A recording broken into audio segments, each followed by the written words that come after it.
Tiger Rising, Chapter 18.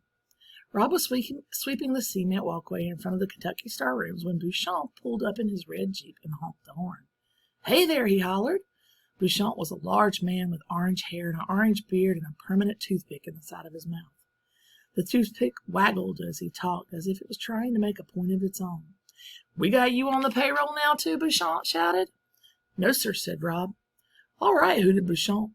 He hopped out of the Jeep. "Got you working for free? That's what I like to hear." "Yes, sir," said Rob.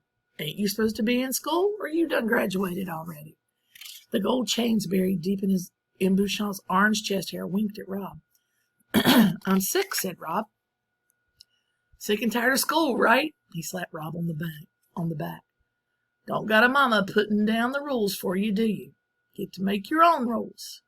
"Not me," said Beauchamp, and he jerked his head in the direction of the motel office, where his mother, Ida Bell, worked the front desk.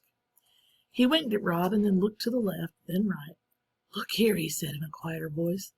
"Got me a number of deals going on right now, a few more than I can properly handle. I wonder if a smart boy like you wouldn't be looking for a way to pick up some extra spending money." He didn't wait for Rob to answer. "Let me tell you what I got cooking. You like animals?" Rob nodded. "Of course you do," said Beauchamp, nodding with him. "What boy don't? You like wild animals?" Rob's heart skipped. He suddenly knew where Beauchamp was headed. "I got me a wild animal," said Beauchamp. "I got me a wild animal like you would not believe. Right here on my property, and I got some plans for him. Big plans. But in the meantime, he needs some taking care of, some daily maintenance. You following me, son?" "Yes, sir," said Rob. "All right," said Beauchamp. He slapped Rob on the shoulder again. "Why don't you climb on into this Jeep and let me take you for a ride? Show you what I'm talking about." I'm supposed to be sweeping," said Rob. He held up the broom. "Says who?" said Beauchamp, suddenly angry. "Your daddy, he ain't the boss. I'm the boss. And if I say let's go, you say all right. All right?" "All right," said Rob. He looked over his shoulder, wishing fervently that Willie May or his father would appear to save him from Beauchamp, knowing at the same time that he would not be saved, that he was on his own. "Good," said Beauchamp. "Climb on up." Rob climbed into the passenger seat. There was a big brown grocery bag at his feet. "Go on. Put that in the back," said Beauchamp as he swung into the driver's seat. The bag was heavy and it stunk. Rob carefully put it on the floor in the back and then noticed his hands. There was blood on his fingers. "That's just from the meat," said Beauchamp. "It won't hurt you none." He cranked the engine. It roared to life, and they were tearing around behind the Kentucky Star and into the woods. Beauchamp drove like he was crazy. He gunned for trees and then swerved away from them at the last minute, whooping and hollering the whole time. "You ain't going to believe what I got to show you," Beauchamp hollered at him. "No, sir," said Rob weakly. "What?" Beauchamp shouted. "No, sir," Rob shouted back. "I ain't going to believe it." But he did believe it. He believed it with all his heart. Chapter 19. Beauchamp hit the brakes. "We're almost there," he said. "You got to close your eyes so it's a surprise." Rob closed his eyes and the Jeep went forward slowly. "Don't cheat now," Beauchamp said. "Keep them eyes closed." "Yes, sir," said Rob. "All right," Beauchamp said finally. "Go on. Open them up." He had pulled the Jeep up as close to the tire cage as possible without driving right into it. "Tell me what you see," he crowed. "Tell me what is before your very eyes." "A tiger," said Rob. He let his mouth drop open. He tried to look excited and amazed. "Darn straight," said Beauchamp. "King of the jungle, and he's all mine." "Wow," said Rob. "You own him?"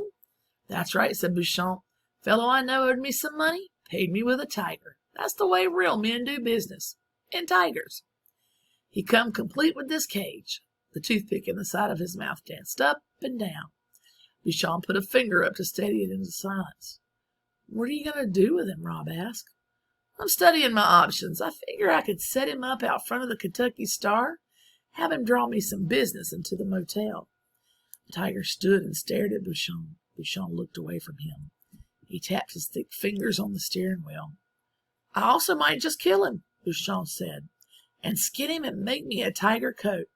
I ain't made up my mind. He's a lot of work, I'll tell you that. He needs me twice a day. That's where you come in. I need you to come out here and feed him. $2 every time you do it. How's that sound? Rob swallowed hard. How do I get the meat in the cage, he asked. Bouchon dug in his pocket and pulled out a set of keys. With these, he said. He shook the keys and they gave a sad jingle. Don't pay no attention to the big keys. They're for the locks on the door. Open them up and that tiger will get out and eat you for sure. You understand? I ought not to give you this whole set, but I know you won't open up the door, right? You ain't no fool, right? Rob, terrified that keys to the cage existed and they were about to be handed to him, nodded. See this tiny key, Bouchon said? Rob nodded again. That's for the food door right there. Bouchon pointed at a small door at the bottom of the cage.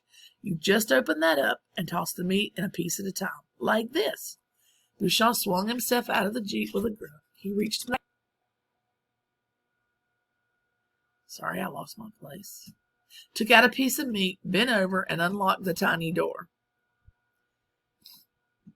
Threw the meat in. The tiger leaped forward and Bouchon took a quick step backward, stumbling. That's all there is to it, he said, straightening up. His forehead was shiny with sweat and his hands were trembling. What's the tiger's name? Rob asked. Name, said Bouchon. He ain't got a name. You got to name something before you can toss a piece of meat to it? Rob shrugged and blushed. He bent over to scratch his leg so that he wouldn't have to look at Bouchon's sweaty, angry face. You want to get introduced proper? Said Bouchon in a mocking voice. Well then, get on out of the Jeep. Rob climbed down. Bouchon grabbed hold of the fence and shook it. The tiger looked up from his meat. His muzzle was red with blood. He stared at Bouchon with a fierce look in his eyes that was familiar to Rob. Hey, Bouchon shouted, you see this boy here? He pointed to Rob. He's your meal ticket. Not me. It's this boy. He's got the keys now. Understand? I don't got them no more. This boy's got them. He is your boy. The tiger stared at Bouchon a minute more, and then he slowly lowered his head and started back to work on the meat. Now you two know each other, said Bouchon. He pulled a tattered bandana from his pocket and wiped the sweat off his forehead. On the hair-raising ride back to the Kentucky Star, Rob realized who the tiger's stare reminded him of. It was Sistine. He knew that when he told her he had the keys to the cage, her eyes would glow with the same fierce light. He knew that she would insist that now they had to let the tiger go.